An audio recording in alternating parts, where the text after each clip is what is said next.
conditions in the Hawke's Bay have been described as potentially the worst drought in New Zealand history. And it's had a real flow-on effect, not only with COVID on top of that, creating a backlog from our processors to get stock away on farm prior to the winter, but of course the strict protocols around selling physically at our sale yards, which is a part of the New Zealand culture.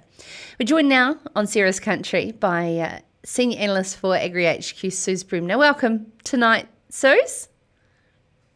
Thank you, Sarah. It's really good to be here. Now, you're farming in the Hawke's Bay and personally understand this struggle. Yeah, absolutely. So I'm third generation here on our Hawke's Bay farm, and we are living and breathing this drought just like so many other Hawke's Bay farmers are, and in wider areas have obviously had a very dry season as well. So, yes, it's some pretty tough times. Can you explain to our audience here tonight about the process that has happened under these levels of COVID-19 from level 4 through to potentially going out into level 2, hopefully next week, and the effect it's had on sale yards? Yes.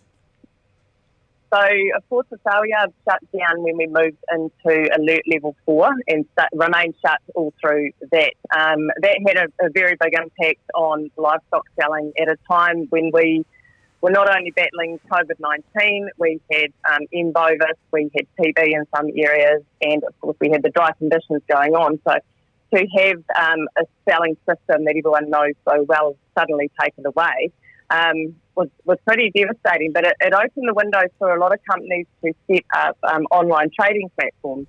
So we've seen a real substantial growth in that market, and it actually seems, Sarah, that each week there's a new one that turns up, which is when we think we've seen the end of them.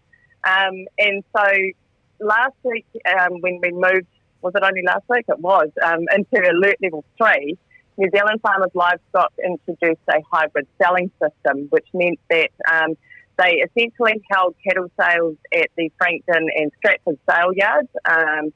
They live streamed those sales. They put in live streaming technology and also set up an online bidding system, which meant that buyers could go to the sale, but it was under very, very strict protocols that were set for the level 3, or they could sit at home and bid from home. So that really opened up a new window in the online trading, but it also did prove a point that the sales could be held under strict protocol under alert level 3.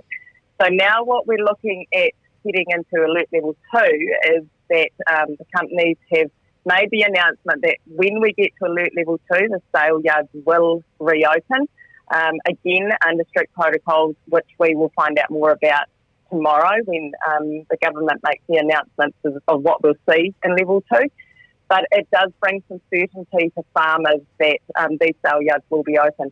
We're looking at on Monday, if we get the go-ahead that level 2 will happen, we've already got the first sale confirmed as Saltford Lodge on Thursday. So that's brilliant for us farmers here in Hawke's Bay that might need that outlet. We can potentially do that next Thursday if we're in alert level 2. So what effect, of course, we're going through the weaner market at the moment, and there isn't that grass market to underpin prices. How have prices reacted?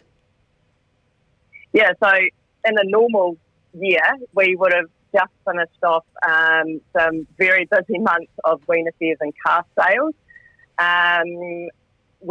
It's been a really, really tough season this season trying to move calves in this environment that is very new to everyone.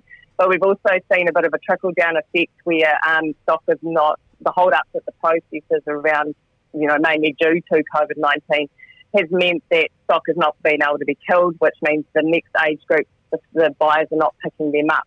And also, because we haven't had that grass market to underpin weaner prices, we've seen some levels that we really don't really want to be seeing, but we have also seen a lot that haven't been able to be moved. So in the North Island, traditional steers have been sitting around $2.70 to $2.85 a kilo, and Hereford freezing steers around $2.45 to $2.50 a kilo live, like those are live weight prices We did see Peter Walsh and Associates have held live bid auctions, which is their online selling platform, which they've seen some great success with.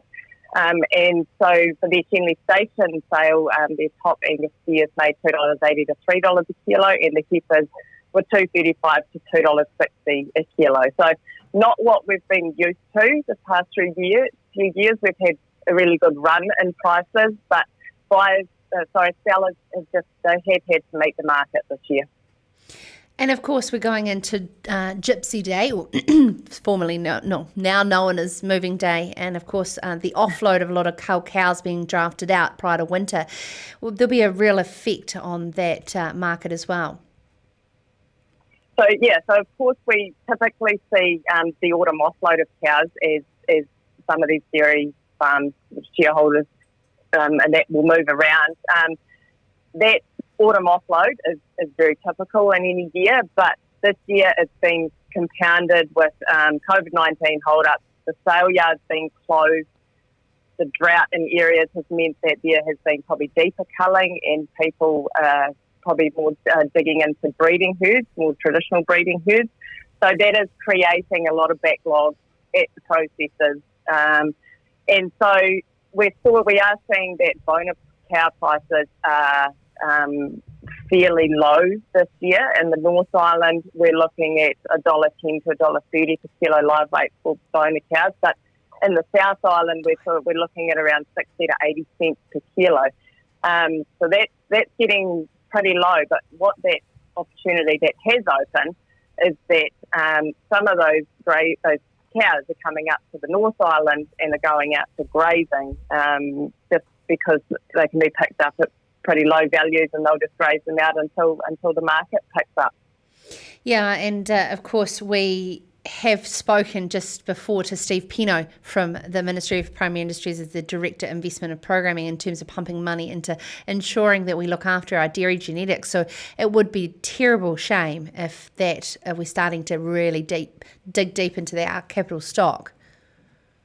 For sure, and it's not just the dairy herds, it is these traditional, the traditional beef herds as well.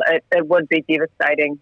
It's just another blow, isn't it, to add to everything. But I guess the silver lining is that hopefully by doing that, people can take the pressure off at home a bit, and once those cattle are out the gate, they can focus more on what they've got left and build back from there.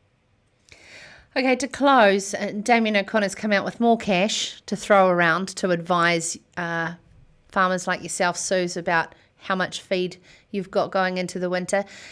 How frustrating it is as a farmer on the ground, and what is actually needed to ensure that we are going into the winter with at least something.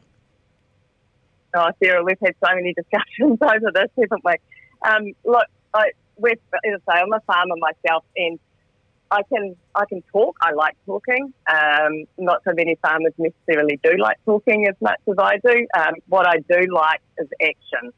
And what we need is action. We need to know that if we need to buy in supplementary feed and it's very expensive, which is getting more and more expensive every day, that can somehow, there can be something that can help us pay that bill. It's just becoming an impossible situation where the supplementary feed has got very hard to find. And if we can't feed our stock, we need our sale yards open. Level 2 is hopefully going to give us that, but we need action. We don't need to be talking to too many people. We would just like to know that our stock are being fed, and if we can't feed them, we can sell them.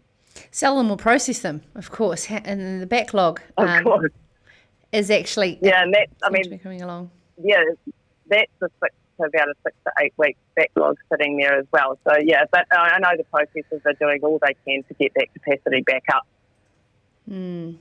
Thank you so much for taking the time to join us tonight. Suz Bremner is a senior analyst at AgriHQ, keeps a very close eye on our sale yards, and is the editor of Livestock Eye. So ensure you go over to AgriHQ and subscribe to their incredible market reports.